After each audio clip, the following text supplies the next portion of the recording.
দিন শেষে সেই জনগণের কাছেই যেতে হবে। জনগণ যদি মুখটা ফিরিয়ে নেয়, আপনার আমার কিন্তু কোনো স্থান নেই। আগামী নির্বাচন সহজ হবে না বললেন তারেক রহমান। ভোটের প্রশ্নে সব দলকে এক থাকার আহ্বান। জন্মদিনে জিয়ার সমাধিতে বিএনপির শ্রদ্ধা। রাজনীতির মধ্যে ঢুকতে চায় না নির্বাচন কমিশন বললেন সিইসি। বাড়ি বাড়ি গিয়ে ভোটার তালিকা হালনাগাদ শুরু আজ। বিগত সরকারের গুম খুনের প্রতীক আয়নাঘর দেখতে শিগগিরই যাবেন প্রধান উপদেষ্টা। বিনিয়োগ জানতে যাচ্ছেন Switzerland.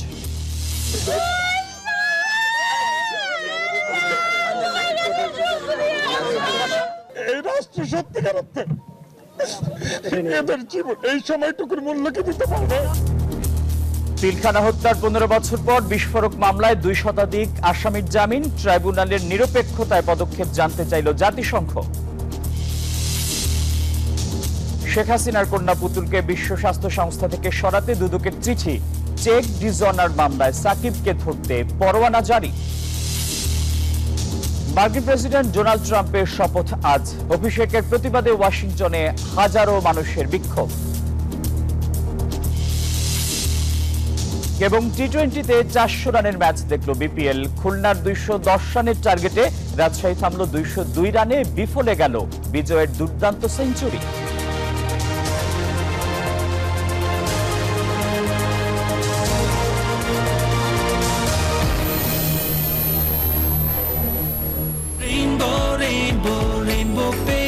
Rainbow Paints, the color of joy. সবাইকে স্বাগত জানাচ্ছি নিউজ 24 সংবাদে। আপনাদের সঙ্গে আছি আমি আসিফ টিপু। দেখছিলেন সংবাদ শিরোনাম। শব্দের আরেক নাম, একদম ইউনিক স্ট্রাকচারাল ডিজাইনের কসমিক ডোর। এর ওয়াল থিকনেস ও রিপ থিকনেস বেশি থাকা থেকে 50 বছরেরও বেশি। কসমিক ডোর, নিশ্চিন্তে 50 বছর। এবারে বিস্তারিত। আগামী নির্বাচন বিএনপির জন্য সহজ হবে না বলে মনে করেন বিএনপির ভারপ্রাপ্ত চেয়ারম্যান তারেক রহমান। বলেন, যে যত বড় নেতাই হন না কেন, দিন শেষে জনসমর্থনই সবচেয়ে বড় ফ্যাক্টর। তাই সবকিছু ভুলে নেতাকর্মীদের জনগণের পাশে থাকার আহ্বান জানান তিনি। রোববার শহীদ রাষ্ট্রপতি জিয়াউর রহমানের জন্মবার্ষিকীর আলোচনায় এসব কথা বলেন তারেক রহমান। মতের পার্থক্য থাকলেও নির্দিষ্ট সময়ে ভোটের ব্যাপারে সব দলকে একমত থাকার আহ্বান জানান তিনি।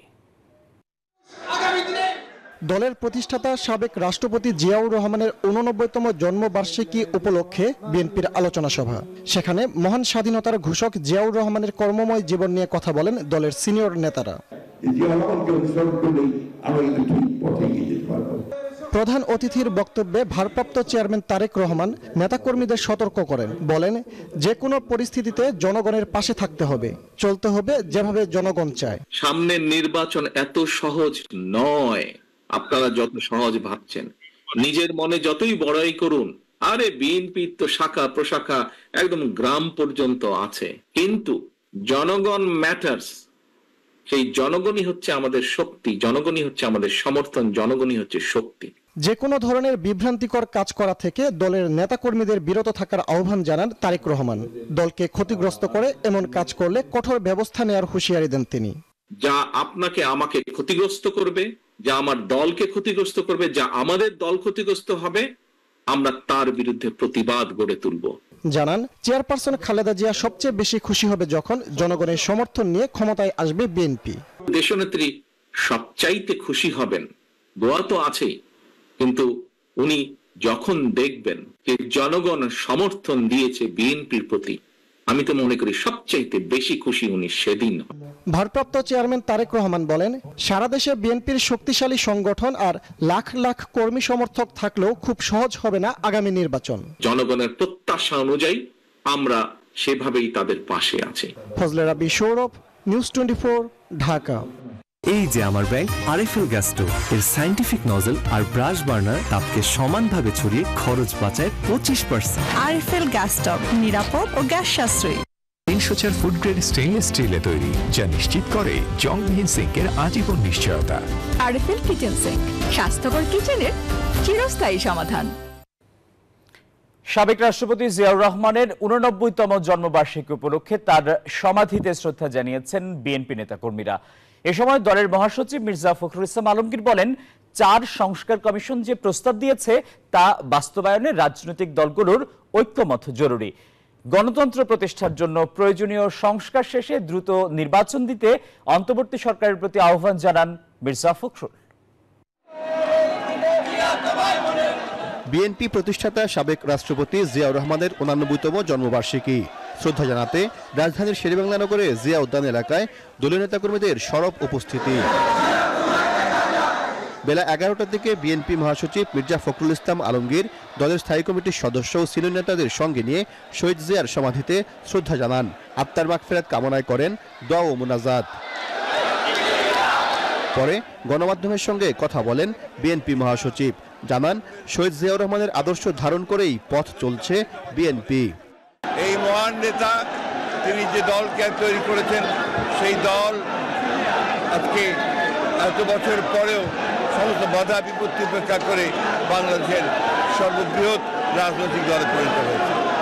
কথা বলেন সংস্কার কমিশনের প্রতিবেদন ও আগামী নির্বাচন প্রসঙ্গে। সংস্কার এবং নির্বাচনের মধ্যে কোনো বিরোধ নেই। সংস্কারও চলবে, নির্বাচন হবে এবং যে সরকার আসবে, যারা যে দল সরকারে আসবে তারা সেই সংস্কারগুলোকে এগিয়ে নিয়ে যাবে। আমরা আমাদের দলের পক্ষ থেকে আমরা পরিষ্কার করে বলতে পারি যে আমরা প্রতিটি সংস্কারকে এগিয়ে নিয়ে যাব। বিএনপির পর অঙ্গ ও সহযোগী সংগঠনের নেতাকর্মীরা শ্রদ্ধা জানান শহীদ প্রেসিডেন্ট জিয়াউর রহমানের সমাধিতে। বাংলাদেশের রাজনীতিতে এক মহানায়কের নাম শহীদ রাষ্ট্রপতি জিয়াউর রহমান। জাতির ক্রান্তিলগ্নে হাল ধরেছিলেন তিনি বারবার, এবং তার যে ইতিবাচক রাজনীতি, সেই রাজনীতিকে এখনও ধারণ করছেন এদেশের মানুষ। বিএনপি নেতাকর্মীরা বলছেন জিয়ার আদর্শ অনুসরণ করে আগামী দিনে বাংলাদেশে গণতন্ত্র প্রতিষ্ঠা করতে চায় বিএনপি। সাইফুল ইসলাম, নিউজ 24, ঢাকা। বিজলি কেবলস যে কোনো স্থাপনার বৈদ্যুতিক সংযোগকে রাখে নিরাপদ। এর স্টিম কোটেড ইনসুলেশন সম্পূর্ণ ফায়ার রিটার্ডেন্ট, তাই বিজলি কেবলস নিজেই নিজেকে নেভায়। বিজলি কেবলস, নিরাপদ আজীবন। কোন রাজনীতির মধ্যে ঢুকতে চায় না বর্তমান নির্বাচন কমিশন। কমিশনের সবাই সংবিধান অনুযায়ী কাজ করতে চান, নিশ্চিত করতে চান সুষ্ঠু গ্রহণযোগ্য ভোট। এসব কথা জানান প্রধান নির্বাচন commissioner AMM Nasir Uddin. Voter তালিকা হালনাগাদ কার্যক্রমে ইউএনডিপির সরঞ্জাম সহায়তা হস্তান্তর অনুষ্ঠানে এসব কথা বলেন তিনি। আজ থেকে শুরু হচ্ছে বাড়ি বাড়ি গিয়ে ভোটার তালিকা হালনাগাদ কর্মসূচি।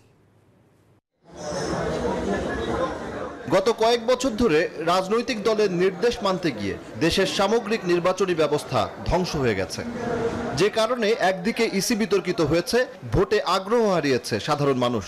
বদলে যাওয়া বাস্তবতায় সিইসি বলছেন কোনো পক্ষের রাজনীতিতে ঢুকতে চান না তারা। সুষ্ঠু ভোট করাই একমাত্র লক্ষ্য।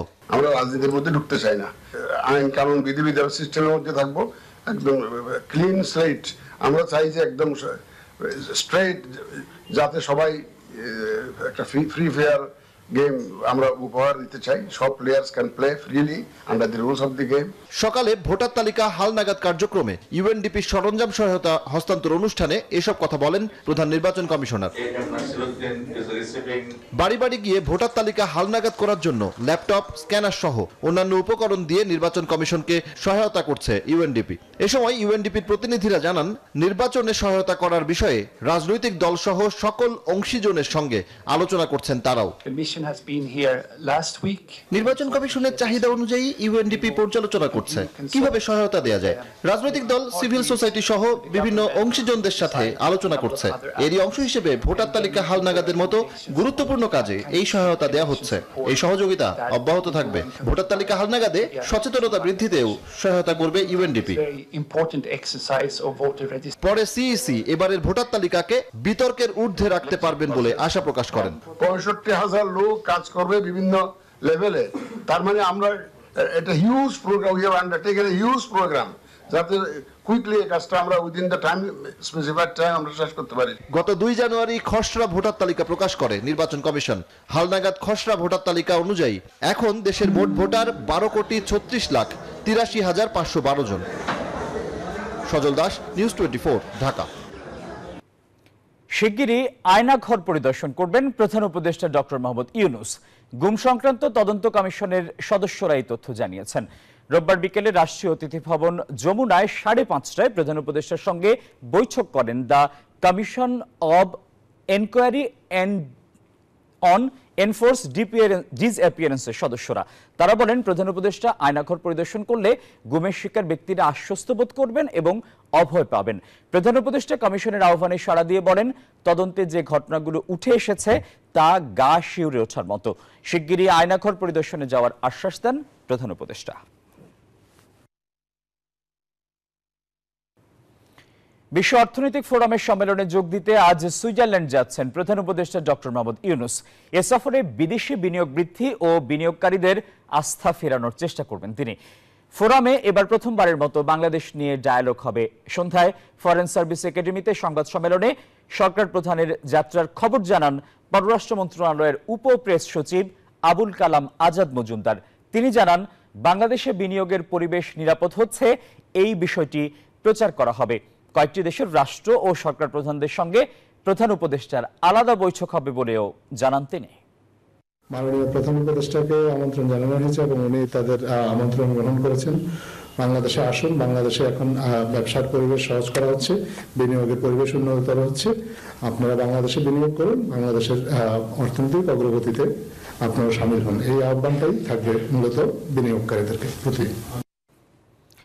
রাজধানীর পিলখানা হত্যাকাণ্ডের ঘটনায় বিস্ফোরক আইনের মামলায় জামিন পেলেন 2 শতাধিক আসামি।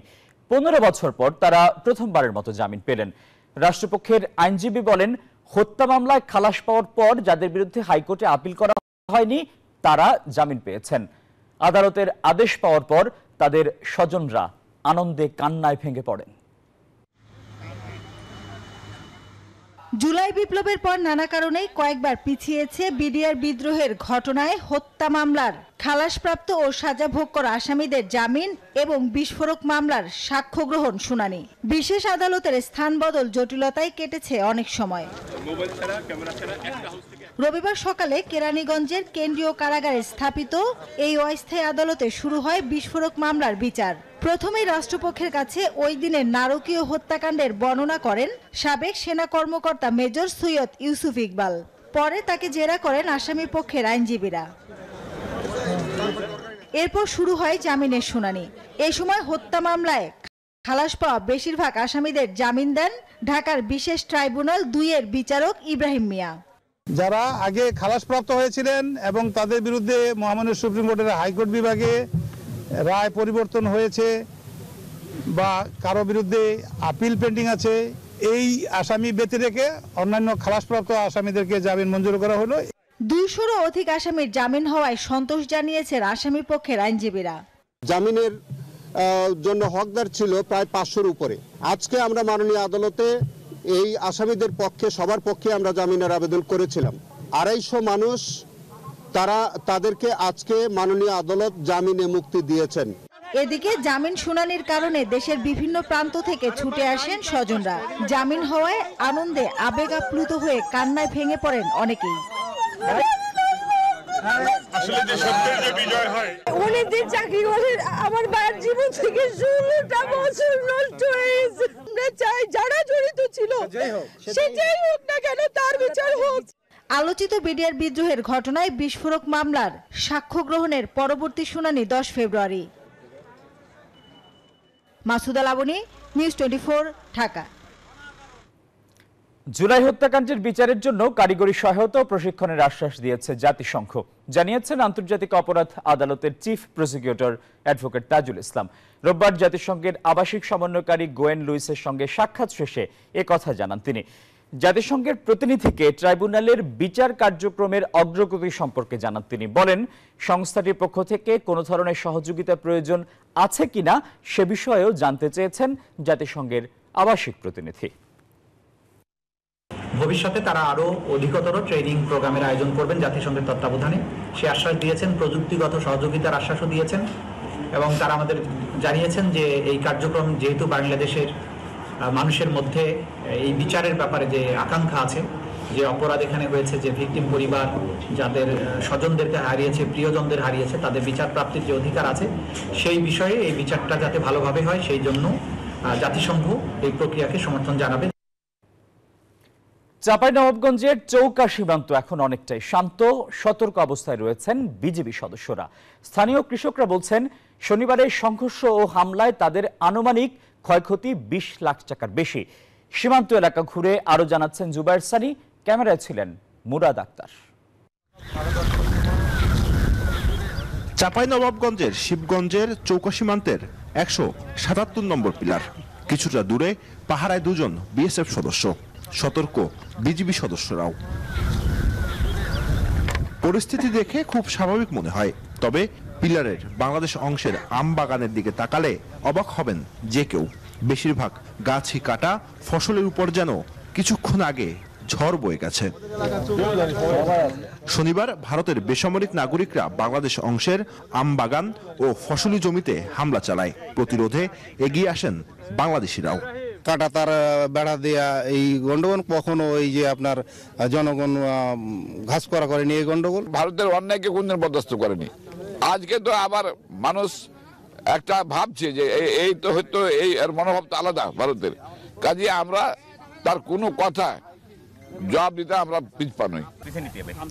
সংঘর্ষে বেশি ক্ষতিগ্রস্ত বাংলাদেশি কৃষকরা। এই যেমন বৃদ্ধ আলতাফ হোসেন, সীমান্তের ঠিক পাশেই তার ক্ষেত, ক্ষয়ক্ষতি 50,000 টাকার মতো। 3 রশি দিকে ফাঁড় করে মনে করো ফসল বর্ডার পর্যন্ত 1 মাইল জায়গার ফসল পানি সবকে শেষ করে ফেলে দিয়েছে। আলতাফ হোসেনের মতো অনেক কৃষকই হয়েছেন ক্ষতিগ্রস্ত। ক্ষতির পরিমাণ 20 লাখ টাকার বেশি। ভারতের তো কোনো ক্ষতি হয় নাই, আমাদের বাংলাদেশের মোটামুটি 50 লক্ষ টাকার মতন ক্ষতি হয়েছে। বিএসএফ বললো যে আপনারা আপনার জনগণ সরিয়ে নেন, আমরা আমাদেরকে সরিয়ে নিচ্ছি, কিন্তু তার আগে তারা ব্যাপক ক্ষতি করলো। বিজিবি বলছে সীমান্ত এখন শান্ত, চলছে সতর্ক নজরদারি। বর্তমানে পরিস্থিতি স্বাভাবিক, সেই জন্য বিজিবির পাশাপাশি আমাদের এলাকার জনগণ এবং এলাকার স্থানীয় চেয়ারম্যান সাহেব আছেন, এখানকার মেম্বার সাহেবরা আছেন, সবাই আমরা একসাথে কাজ করব। সংঘর্ষ এড়াতে গ্রামবাসীরা যেন সীমান্তের কাছাকাছি না যায় সে বিষয়ে বিজিবির পক্ষ থেকে সতর্ক করা হচ্ছে। গতকালকে সীমান্ত সংঘাতের পর আজও উত্তেজনা ছড়াচ্ছে এই সীমান্ত। বিজিবির সতর্ক প্রহরা এবং সীমান্তের এই জমিতে কৃষকদের কাজ করতে না পারায় উদ্বেগ বাড়ছে আরো। কৃষকরা বলছেন তারা যেন দ্রুত তাদের জমিতে কাজ করতে পারেন সেই ব্যবস্থা করা হোক। জুবায়ের সানি, নিউজ 24, চাঁপাইনবাবগঞ্জ। এদিকে স্বরাষ্ট্র উপদেষ্টা মোহাম্মদ জাহাঙ্গীর আলম চৌধুরী বলেছেন, চাঁপাইনবাবগঞ্জ সীমান্তে যে উত্তেজনা তৈরি হয়েছে শিগগিরই তার সমাধান হবে। এখন সীমান্তে কোনো ছাড় দেয়া হবে না বলেও জানান তিনি। বিএসএফ এবং বিজিবির ভিতর আলোচনার মাধ্যমে এটা একটা সমাধান হয়ে গেছে। আর ওই জানেন বর্ডার বেল্টে ওই কিছু কিছু জায়গা আছে যে জায়গায় ওই এই পার্টি ওই পার্টি ওখানে যায়, এরা এদিকে আসে, এই সমস্যাটা আছে এবং এটা অচিরেই সমাধান হয়ে যাবে। বিজিবি কিন্তু সবসময় সীমান্তে অ্যালার্ট আছে এবং আমাদের সীমান্ত সম্পূর্ণভাবে সুরক্ষিত আছে। শেখ হাসিনার কন্যা সাইমা ওয়াজেদ পুতুলের বিশ্ব স্বাস্থ্য সংস্থায় চাকরির তথ্য চেয়ে এবার পররাষ্ট্র মন্ত্রণালয়ে চিঠি দিয়েছে দুর্নীতি দমন কমিশন। রোববার এক প্রেস ব্রিফিংয়ে তথ্য জানান দুদক মহাপরিচালক। এদিকে দুর্নীতির দায়ে সাবেক মন্ত্রিপরিষদ সচিব কবির বিন আনোয়ার এবং সাবেক কৃষিমন্ত্রী আব্দুস শহীদ সহ 3 জনের বিরুদ্ধে মামলা করেছে সংস্থাটি। বিস্তারিত প্রতিবেদনে। দুদকের মামলায় আসামি পলাতক সাবেক প্রধানমন্ত্রী শেখ হাসিনার কন্যা সাইমা ওয়াজেদ পুতুলের বিশ্ব স্বাস্থ্য সংস্থায় নিয়োগে অনিয়ম খুঁজছে দুর্নীতি দমন কমিশন। আমরা যারা ভুগেছি তাদের চিন্তা। এবার তারই সূত্র ধরে পুতুলের আন্তর্জাতিক ওই সংস্থায় চাকরির বিষয়ে বিস্তারিত জানতে পররাষ্ট্র মন্ত্রণালয়ে চিঠি দিয়েছে দুদকের অনুসন্ধান দল। রোববার সাংবাদিকদের প্রশ্নের জবাবে এই তথ্য স্বীকার করে সংস্থাটির মহাপরিচালক। আমরা কিন্তু বলেছি যে অনুসন্ধান দল তাদের অভিযোগ প্রমাণের জন্য যা যা প্রয়োজন হবে, যেখানে যেখানে পত্র লেখার প্রয়োজন হবে, জালিয়াতির প্রমাণাদি সংগ্রহের জন্য সব কাজই করবে। মাননীয় প্রধানমন্ত্রী শুধু কেঁদেছিলেন, হাত তুলে কেঁদেছিলেন, আমরা সকলেই কাঁদছিলাম। এদিকে শেখ হাসিনা সরকারের বহুল আলোচিত ও সমালোচিত সাবেক মন্ত্রিপরিষদ সচিব কবির বিন আনোয়ারের বিরুদ্ধে দুর্নীতির অভিযোগে মামলা করেছে দুদক। নিজ নামে 3 কোটি, স্ত্রীর নামে 4 কোটি এবং উভয়ের ব্যাংক হিসাবে 23 কোটি টাকার সন্দেহজনক লেনদেন রয়েছে বলে দাবি করেছে সংস্থাটি। আর দুর্নীতির মাধ্যমে 8 কোটি টাকার অবৈধ সম্পদ অর্জনের অভিযোগে এদিন আরও একটি মামলা হয়েছে সাবেক কৃষিমন্ত্রী আব্দুস শহীদের বিরুদ্ধে। কবির বিন আনোয়ার সরকারি কর্মচারী হিসাবে অবৈধ অর্থ হস্তান্তর, স্থানান্তর এবং রূপান্তর করার অপরাধ প্রাথমিকভাবে প্রমাণিত হয় সংশ্লিষ্ট ধারায় আজ একটি মামলা রুজু হয়েছে। মোহাম্মদ আব্দুস শহীদ সংসদ সদস্য হিসাবে দায়িত্ব পালনকালে বিবিধ দুর্নীতি ও ক্ষমতার অপব্যবহারের মাধ্যমে জ্ঞাত আয়ের উৎস বহির্ভূত সম্পদ অর্জন পূর্বক বুক দখলে রাখায় সংশ্লিষ্ট ধারায় আরও একটি মামলা রুজু করা হয়েছে। অন্যদিকে দুর্নীতির মামলায় গ্রেপ্তার বাংলাদেশ ব্যাংকের সাবেক ডেপুটি গভর্নর এসকে সুরের ধানমন্ডির বাসায় অভিযান চালিয়ে বিপুল পরিমাণ নগদ অর্থ উদ্ধার করেছে দুর্নীতি দমন commission. Badrul Alam Shaon, news 24, Dhaka. Cheque প্রতারণার মামলায় ফাঁসলেন সাবেক এমপি ও জাতীয় দলের ক্রিকেটার সাকিব আল হাসান। তার বিরুদ্ধে গ্রেপ্তারি পরোয়ানা জারি করেছেন আদালত। শুনানিতে হাজির না হওয়ায় পরোয়ানা জারি হয়েছে সাকিবের প্রতিষ্ঠানের আরও 2 কর্মকর্তার বিরুদ্ধে। অভিযোগে বলা হয়েছে, ঋণের বিপরীতে 4,15,00,000 টাকার 2টি চেক দেয়া হলেও টাকা পাওয়া যায়নি। বাংলাদেশ ক্রিকেটের নক্ষত্র সাকিব আল হাসানের যেন চলছে শনির দশা। একের পর এক খারাপ খবরে উঠে আসছেন সংবাদের শিরোনামে। এবার আইএফআইসি ব্যাংকের চেক ডিজনার মামলায় গ্রেপ্তারি পরোয়ানা জারি হয়েছে তার নামে। গত 15 ডিসেম্বর ব্যাংকের পক্ষ থেকে সাকিব সহ 4 জনের বিরুদ্ধে আদালতে মামলা দায়ের করা হয়। অপর আসামিরা হলেন সাকিব আল হাসান এগ্রো ফার্মের managing director Gazi Shahgir Hossain, director Imdadul Haque ও মালাইকার বেগম। 18 ডিসেম্বর আদালত আসামিদের হাজির হওয়ার সমন জারি করেন। দেশের বাইরে থাকায় মিস্টার অলরাউন্ডার হাজির হতে পারেননি আদালতে। আদালতে আজকে আসার কথা ছিল, সে আসেনি।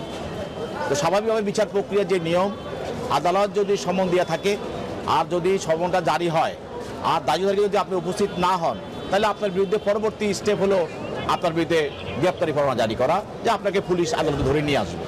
কোম্পানিটি 2017 সালে ওয়ার্কিং ক্যাপিটাল হিসেবে 1 কোটি এবং টার্ম লোন হিসেবে 1.5 কোটি টাকা বনানী শাখার আইএফআইসি ব্যাংক থেকে নেয়। পরবর্তীতে ওয়ার্কিং ক্যাপিটাল হিসেবে নেওয়া টাকা সময় মতো পরিশোধ না করায় ব্যাংকটি এই টাকা মেয়াদি লোনে পরিবর্তন করে। টাকা ফেরত চেয়ে কয়েক দফা নোটিশ দেওয়ার পর কোম্পানিটি ব্যাংকে চলতি বছরের 4 ডিসেম্বর 4,14,00,000 টাকার 2টি চেক দেয়। তবে সংশ্লিষ্ট অ্যাকাউন্টে যথেষ্ট টাকা না থাকায় চেক বাউন্স করে। তার মতো একজন লোক, ক্রিকেটার, দেশ বিদেশ যাকে চিনে, যার মাধ্যমে দেশে এবং বিদেশের দেশের যে ভাবমূর্তি বৃদ্ধি হওয়ার কথা, তার মতো লোকের বিরুদ্ধে যদি আদালতে ঋণের জন্য গ্রেপ্তারি পরোয়ানা জারি করতে হয়, সেটা দুঃখজনক। এর আগে বোলিং অ্যাকশন পরীক্ষায় পাশ না করতে পারায় 1 বছরের জন্য নিষেধাজ্ঞার খড়গ নেমে আসে সাকিবের বিরুদ্ধে। এ সময় তিনি আন্তর্জাতিক ক্রিকেটে বোলিং করতে পারবেন না। পরে বাদ পড়েন চ্যাম্পিয়ন্স ট্রফি থেকেও। শুভদেবনাথ, নিউজ 24। নিউজ 24 সংবাদের সময় হলো একটা বিরতির। আরো খবর নিয়ে ফিরছি, আমাদের সঙ্গেই থাকুন।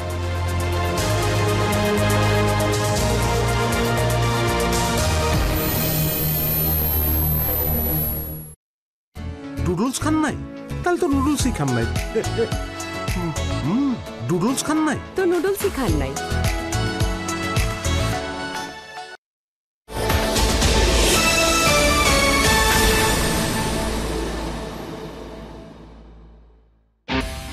দেশের ক্রীড়াপ্রেমীদের আকর্ষণের কেন্দ্রবিন্দু বসুন্ধরা স্পোর্টস কমপ্লেক্সের নর্থ জোনে প্রায় 60 বিঘা জমির উপরে প্রতিষ্ঠিত হতে যাচ্ছে আন্তর্জাতিক মানসম্পন্ন নান্দনিক স্পোর্টস সিটি।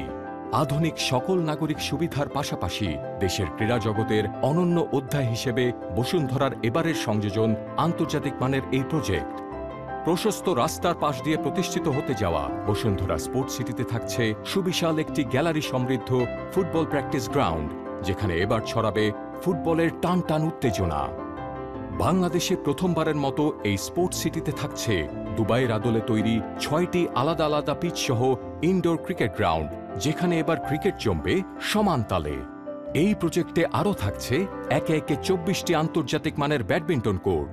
প্রথমবারের মতো বাংলাদেশে একত্রে 16টি প্যাডেল টেনিস কোর্ট পাবেন শুধুমাত্র বসুন্ধরা স্পোর্টস সিটিতে। রিক্রিয়েশনের জন্য আধুনিক সব ফিচার ফ্যাসিলিটি দিয়ে তৈরি করা হচ্ছে একটি বাথ হাউস এবং সাভানা সহ শাওয়ার এক্সপিরিয়েন্স। আড্ডার জন্য থাকছে দারুণ এক কফি শপ। এ যেন ছোট বড় সকলের এক মিলন মেলা। নয়নাভিরাম লেকের পাশে থাকবে 5টি গ্যালারি সমৃদ্ধ ফুটসাল। গাড়ি পার্কিং নিয়ে আর নেই বিড়ম্বনা। এই স্পোর্টস সিটিতে থাকছে পার্কিংয়েরও সুব্যবস্থা। দেশের আধুনিক স্পোর্টসের এক কমপ্লিট প্যাকেজ হিসেবে তৈরি হতে যাওয়া বসুন্ধরা স্পোর্টস সিটি দেশের ক্রীড়া বিকাশে এক মাইল ফলক সৃষ্টি করবে এবং এখানে এসে দেশের ভেতরেই আপনি উপভোগ করবেন বিশ্বমানের স্পোর্টস এক্সপিরিয়েন্স।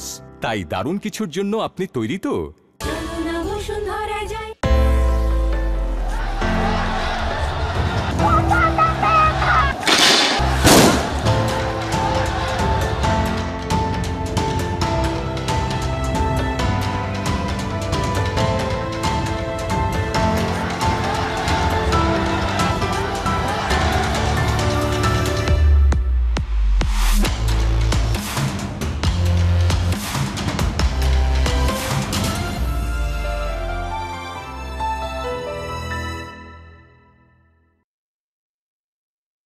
আবাসন খাতে পছন্দের শীর্ষে বসুন্ধরা হাউজিং। এই হাউজিং এর উল্লেখযোগ্য প্রজেক্ট হল বসুন্ধরা আবাসিক প্রকল্প। রাজুক অনুমোদিত বাংলাদেশের সর্বপ্রথম ও সর্ববৃহৎ এই প্রকল্পেই হতে পারে আপনার সেরা বিনিয়োগ। ঢাকা শহরের প্রাণকেন্দ্রে আপনি পাচ্ছেন নির্মল সবুজে ঘেরা এবং যোগাযোগ ব্যবস্থায় অনন্য এক স্থান।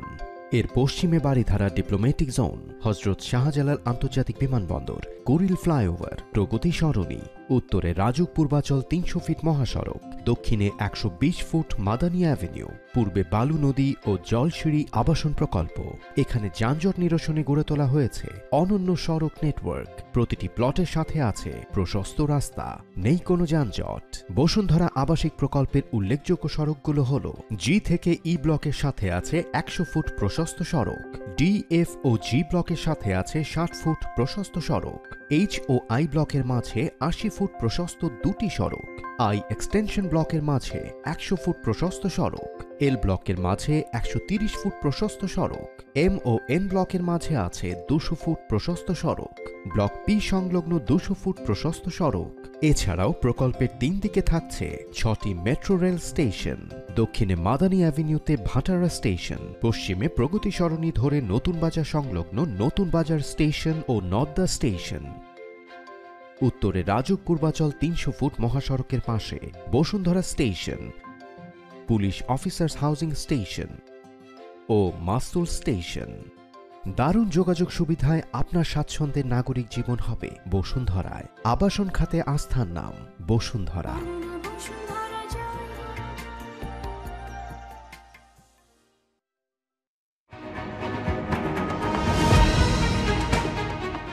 Cricket is more than just a game in Bangladesh. It's a way of life. At Boshundhara Cricket Network, we are turning those dreams into reality with world-class facilities, cutting-edge technology, and expert coaches. Your passion, our commitment. Together, we will make your cricketing dream come true.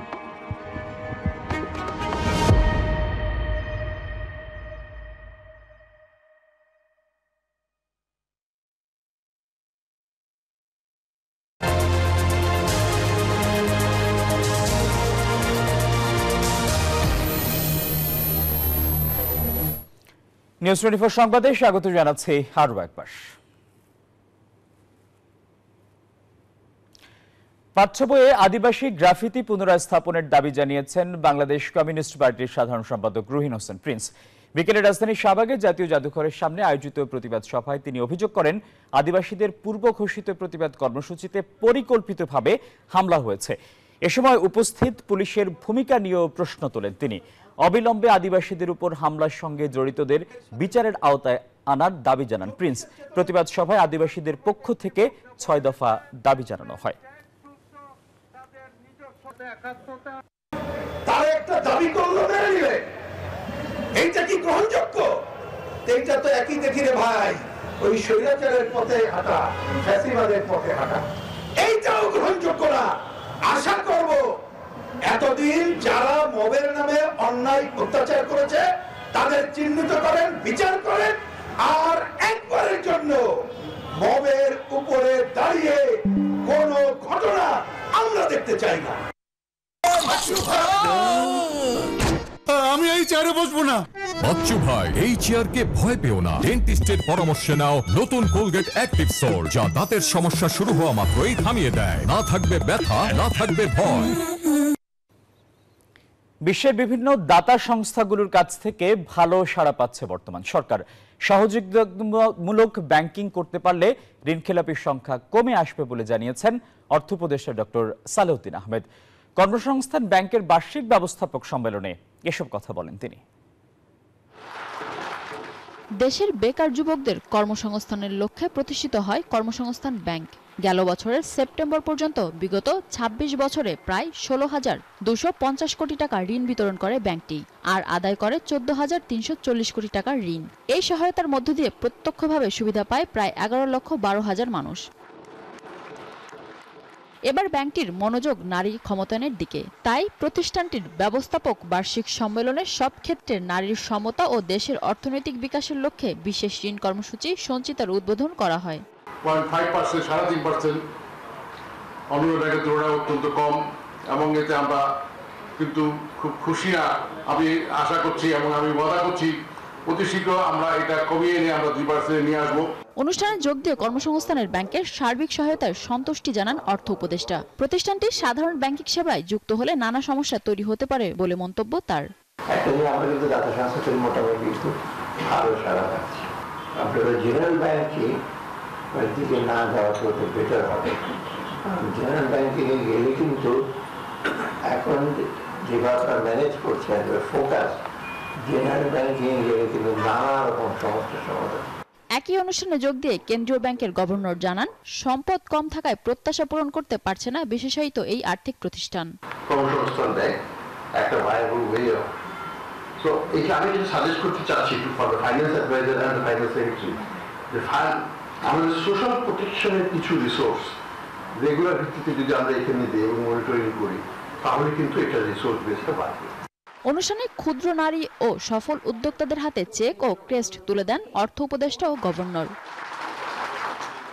Mina Ferdous, news 24, Dhaka. এলো instant milk powder happy cow, যেমন সাশ্রয়ী তেমনি পুষ্টিগুণে ভরপুর, আর এটা নিউজিল্যান্ডের গরুর দুধ। Happy cow, গরুর দুধের স্বাদ সবাই পাক। বিগত সরকারের মিথ্যা তথ্যের কারণে বাজার নিয়ন্ত্রণে হিমশিম খেতে হচ্ছে বলে জানিয়েছেন প্রধান উপদেষ্টার প্রেস সচিব শফিকুল আলম। রোববার সকালে রাজধানীর প্রেস ইনস্টিটিউটে কৃষি সাংবাদিকতা বিষয়ক প্রশিক্ষণের উদ্বোধন শেষে একথা বলেন তিনি। ইন্টারিম গভর্নমেন্ট সমস্ত পলিটিক্যাল পার্টির সাথে কথা বলবে এবং এই কথাটা বলবেন কে? কনসেনসাস বিল্ডিং কমিশন, যেটার প্রধান হচ্ছেন প্রফেসর ইউনুস নিজে, এবং সেইখানে আলী রিয়াজ আছেন এবং অন্যান্য কমিশনের যারা প্রধান আছেন ওইটার মেম্বার আছেন, তারা এই ঐক্যমতে আসবেন। এবং পলিটিক্যাল পার্টি যখন সবাই একসাথে ডিসাইড করবে যে আমরা এই চাচ্ছি, সেটা তখন দেখবেন যে অনেকটা ইজি হয়ে যাবে এবং সে অনুযায়ী রিফর্মগুলো ইমপ্লিমেন্ট হবে, হওয়ার পরেই ইলেকশন হয়ে যাবে। এবারে অর্থ বাণিজ্যের সংবাদ।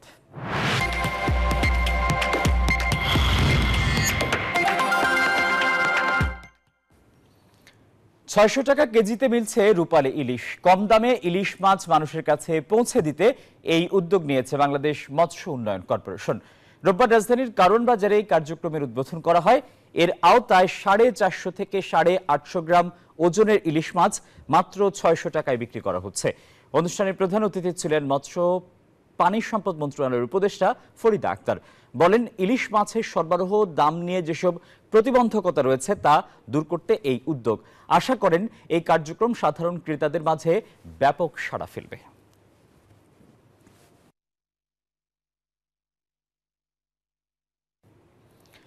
জমকালো আয়োজনের মধ্য দিয়ে শেষ হলো Sony smart presence smart Bangla karaoke musical contest 2024। শনিবার রাতে রাজধানীর আগারগাঁয়ে 25 জন প্রতিযোগীর প্রাণবন্ত পরিবেশনা উপস্থাপন করা হয়। জাপানের সনির official distributor smart electronics limited দেশে প্রথমবারের মতো আয়োজন করে smart Bangla karaoke music contest 2024। প্রতিযোগিতায় দেশের বিভিন্ন প্রান্ত থেকে 1700 প্রতিযোগী অংশ নেন। তাদের মধ্যে থেকে বিভিন্ন রাউন্ডে যাচাই বাছাইয়ের পর 25 জন শিল্পী গ্র্যান্ড ফিনালেতে অংশগ্রহণের সুযোগ পান।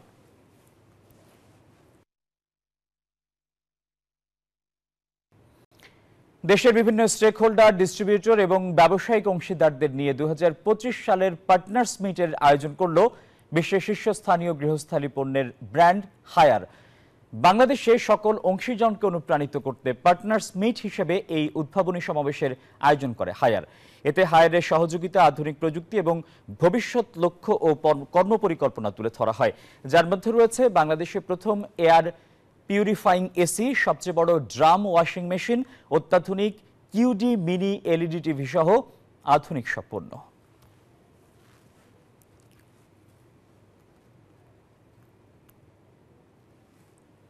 নিউজ 24 সংবাদের সময় হলো আরো একটা বিরতির, আমাদের সঙ্গেই থাকুন।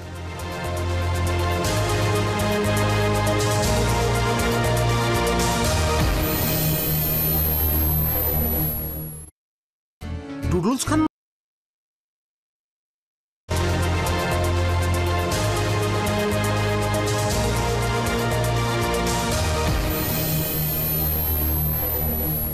নিউজ 24 সংবাদে স্বাগত জানাচ্ছি আরো একবার। এবারে আন্তর্জাতিক সংবাদ।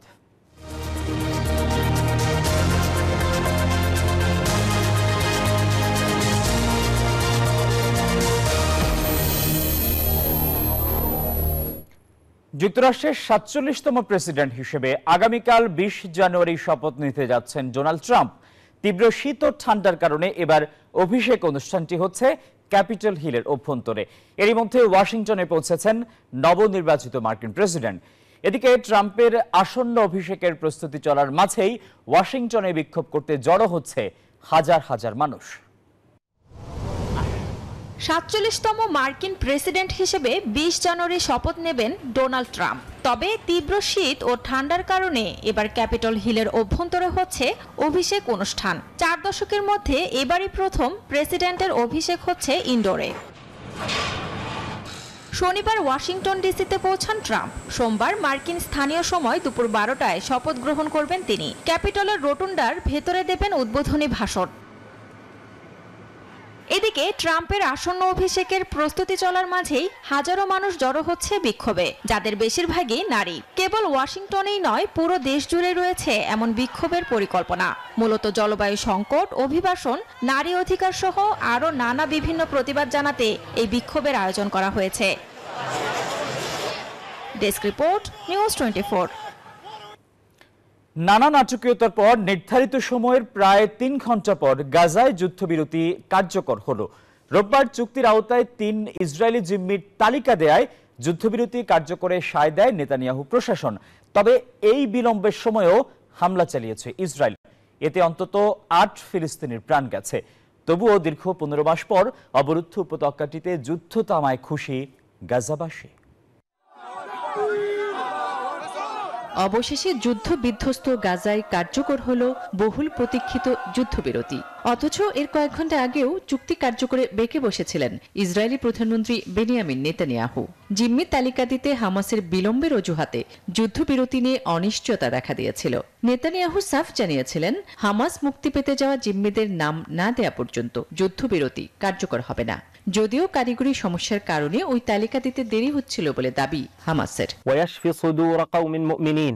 এসব নানা নাটকীয়তার মধ্যেই রোববার নির্ধারিত সময়ের প্রায় 3 ঘন্টা পর গাজায় যুদ্ধবিরতি কার্যকর হয়। তবে ফিলিস্তিনিদের এই সময়টাতেও চরম মাশুল গুনতে হয়েছে। গাজায় ইসরায়েলি বর্বরতায় প্রাণ দিতে হয়েছে আরও কয়েকজন নিরীহ ফিলিস্তিনির।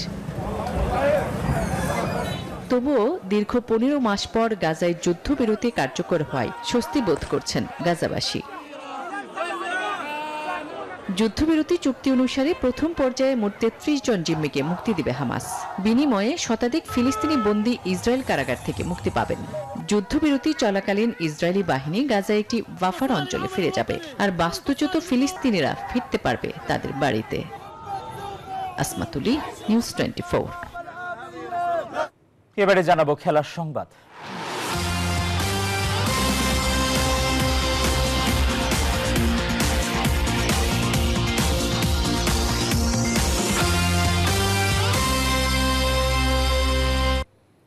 অবশেষে 4 ম্যাচ পর জয়ের দেখা পেল খুলনা টাইগার্স। শেষ ওভারের নাটকীয়তায় দুর্বার রাজশাহীকে 7 রানে হারিয়ে আসরে তৃতীয় জয় তুলে নিয়েছে মেহেদী মিরাজের খুলনা টাইগার্স।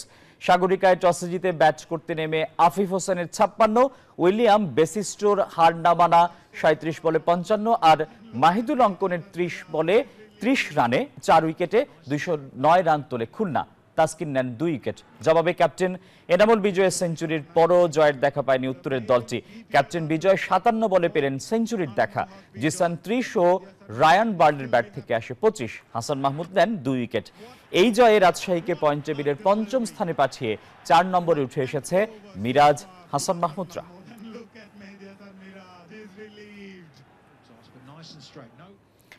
কাগজে কলমে বিপিএল এর সবচেয়ে শক্তিশালী দল ফরচুন বরিশাল, মাঠেও দেখা মিলছে যার প্রমাণ। হ্যাট্রিক জয়ে ছন্দে থাকা চিটাগং কিংসকে তাদের হোম গ্রাউন্ডেই 6 উইকেটে হারালো তামিম ইকবালের দল। 41 বলে 56 রানের ইনিংস খেলে ম্যাচ সেরা বরিশালের ডেভিড মালান। আত্মবিশ্বাসের তুঙ্গে থেকে হোম গ্রাউন্ডে আসে চিটাগাং কিংস। তবে ঘরের মাঠে জহুর আহমেদ চৌধুরী স্টেডিয়ামে নিজেদের খেলা দ্বিতীয় ম্যাচে ফরচুন বরিশালের কাছে বন্দরনগরের দলটি হেরেছে 6 উইকেটে। 6 ম্যাচে 4 জয়ে পয়েন্ট টেবিলে দ্বিতীয় স্থানে নিজেদের অবস্থান আরো পোক্ত করেছে তামিম ইকবালের ফরচুন বরিশাল। লো স্কোরিং ম্যাচে চিটাগাংয়ের দেওয়া 122 রানের টার্গেট তাড়া করতে নেমে শুরুতেই তামিম ইকবালের উইকেট হারায় দক্ষিণবঙ্গের দলটি। এরপর ক্রিজে আসা তাওহিদ হৃদয় 1 রান করেই সাজঘরে ফেরেন। চাপের মুহূর্তে দলের হাল ধরতে ব্যর্থ 2 সিনিয়র মুশফিক ও মাহমুদুল্লাহ। তবে চাপ সামলে এক প্রান্ত আগলে রেখে মোহাম্মদ নবীকে নিয়ে 69 রানে জুটি করে ম্যাচ শেষ করেন ডেভিড মালান। এর আগে টস হেরে ব্যাট করতে নেমে ফরচুন বরিশালের বোলারদের তোপের মুখে সুবিধা করতে পারেননি ওসমান খান পারভেজ ইমনরা। টপ অর্ডার ব্যাটারদের ব্যাটিং ব্যর্থতায় 6 উইকেট হারিয়ে স্কোরবোর্ডে 121 রান যোগ করে চিটাগাং কিংস। বন্দরনগরীর দলটির হয়ে ইনিংস সর্বোচ্চ 35 রান আসে অধিনায়ক মোহাম্মদ মিঠুনের ব্যাট থেকে। বরিশালের হয়ে 3টি করে উইকেট শিকার করেন তানভীর ইসলাম ও পেসার রিপন মন্ডল। শুভদেবনাথ, নিউজ 24। ভারত নয়, পাকিস্তানের হাতেই চ্যাম্পিয়ন্স ট্রফির শিরোপা দেখছেন সুনীল গাভাস্কার। 74 বছর বয়সী এই সাবেক ক্রিকেটার মনে করেন আয়োজক দেশ হিসেবে পাকিস্তান বাড়তি সুবিধা পাবে, যেমনটি 2023 ওয়ানডে বিশ্বকাপে পেয়ে ভারত অসাধারণ নৈপুণ্য দেখিয়েছিল। দরজায় কড়া নাড়ছে আইসিসি চ্যাম্পিয়ন্স ট্রফির। নানা জল্পনা কল্পনার পর হাইব্রিড মডেলে পাকিস্তান ও সংযুক্ত আরব আমিরাতে বসতে যাচ্ছে এই মেগা ইভেন্টের আসর। বেশ জল ঘোলা করে 1996 সালের পর এবার পাকিস্তানের মাটিতে আইসিসির কোনো ইভেন্ট আয়োজন করছে পাকিস্তান। ভারতের আপত্তিতে কদিন আগে অনিশ্চিত ছিল চ্যাম্পিয়ন্স ট্রফির আয়োজন। এর মধ্যেই ভারত বাংলাদেশ সহ অংশগ্রহণকারী দেশগুলো তাদের স্কোয়াড ঘোষণা করেছে। স্বাগতিক পাকিস্তান এখন পর্যন্ত তাদের স্কোয়াড ঘোষণা করেনি। আসন্ন এই প্রতিযোগিতায় সম্ভাব্য চ্যাম্পিয়ন্স হিসেবে ভারতের কিংবদন্তি ক্রিকেটার সুনীল গাভাস্কারের বাজি পাকিস্তানের পক্ষে। তার মতে আয়োজক দেশ হিসেবে সুযোগ পাবে পাকিস্তান। যে সুবিধা 2023 সালে ভারত পেয়েছে সে সুবিধার কথাই তুলে ধরেছেন তিনি। পাকিস্তানকেই ফেভারিট হিসেবে ধরছি, কারণ ওদের মাঠে ওদের হারানো সহজ নয়। 2023 সালে ভারত ফাইনালে হেরেছিল, কিন্তু তার আগে ঘরের মাঠে কেউ ভারতকে হারাতে পারেনি। টানা 10 ম্যাচ ওরা জিতেছিল, সে কারণেই পাকিস্তান আমার বাজি। 19 ফেব্রুয়ারি থেকে শুরু হতে যাওয়া এই মর্যাদাপূর্ণ টুর্নামেন্টটি আয়োজিত হবে হাইব্রিড মডেলে, যেখানে ভারত তাদের ম্যাচগুলো খেলবে দুবাইতে। সেখানে আগামী 23 ফেব্রুয়ারি ভারত পাকিস্তান দ্বৈরথ উপভোগ করবে ক্রিকেট বিশ্ব। ইমরান হোসেন, নিউজ 24। সিলেট কক্সবাজারের পর এবার তারুণ্যের উৎসব 2025-এর অংশ হিসেবে বাফুফেতে আয়োজিত হলো অনূর্ধ্ব 15 জাতীয় ফুটবল লিগের জমকালো লোগো উন্মোচন ও ড্র অনুষ্ঠান। কোচ, ফুটবলার ও সাবেকদের মিলন মেলায় ছিলেন নারী ফুটবলাররা ও বাফুফের কর্মকর্তারাও। যুব ক্রীড়া মন্ত্রণালয়, ইউসিবি ও বসুন্ধরা গ্রুপের সহায়তায় সম্ভব হয়েছে ফুটবলের ট্যালেন্ট হান্টের এই আয়োজন। বাফুফে প্রাঙ্গণে উৎসবের আমেজ। জমকালো সাংস্কৃতিক আয়োজনে শুরু হয় ফুটবল ফেডারেশনের অনূর্ধ্ব 15 জাতীয় লিগের উদ্বোধন অনুষ্ঠান।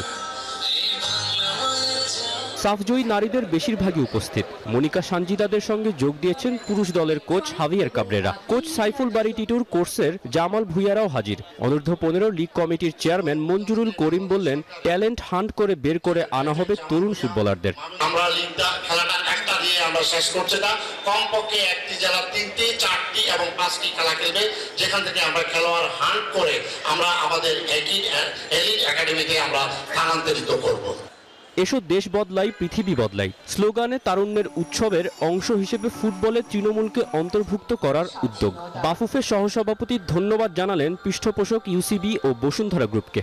উদ্দেশ্য হলো ফুটবলকে প্রান্তিক পর্যায়ে নিয়ে যাওয়া, এবং প্রান্তিক পর্যায়ে নিয়ে যাওয়ার অংশ হিসাবে আমরা এবং মাননীয় প্রধান উপদেষ্টা তারুণ্যের উৎসবের আহ্বানে সাড়া দিয়ে আমরা ইতিমধ্যে কয়েকটি প্রোগ্রাম সম্পন্ন করেছি। অফিসিয়াল কাজে আটকে যাওয়ায় লোগো উন্মোচন ও ড্র অনুষ্ঠানে থাকতে পারেননি প্রধান অতিথি যুব ও ক্রীড়া মন্ত্রণালয়ের উপদেষ্টা আসিফ মাহমুদ। সারা বাংলাদেশ আজকে আপনারা লক্ষ্য করবেন ফুটবল, কাবাডি সহ বিভিন্ন ধরনের খেলায় মেতে উঠেছে। আপনারা যদি দেখেন, আমরা আজকে অত্যন্ত আনন্দিত যে বাংলাদেশ ফুটবল ফেডারেশন এবং টাইটেল স্পন্সর হিসেবে আমাদের ইউসিবি পিএলসি এবং আমাদের বসুন্ধরা গ্রুপ তারা যে সহায়তা করেছে, এটা নজির হয়ে থাকবে। 25 জানুয়ারি থেকে 64 জেলার অংশগ্রহণে শুরু হবে বয়স ভিত্তিক লীগ। নোয়াখালীতে হবে চূড়ান্ত পর্ব। তৌসিফুল হাসান, নিউজ 24, ঢাকা। যারা ছিল নিউজ 24 সংবাদের এখনকার আয়োজন। এতক্ষণ আমাদের সঙ্গে থাকায় সবাইকে ধন্যবাদ।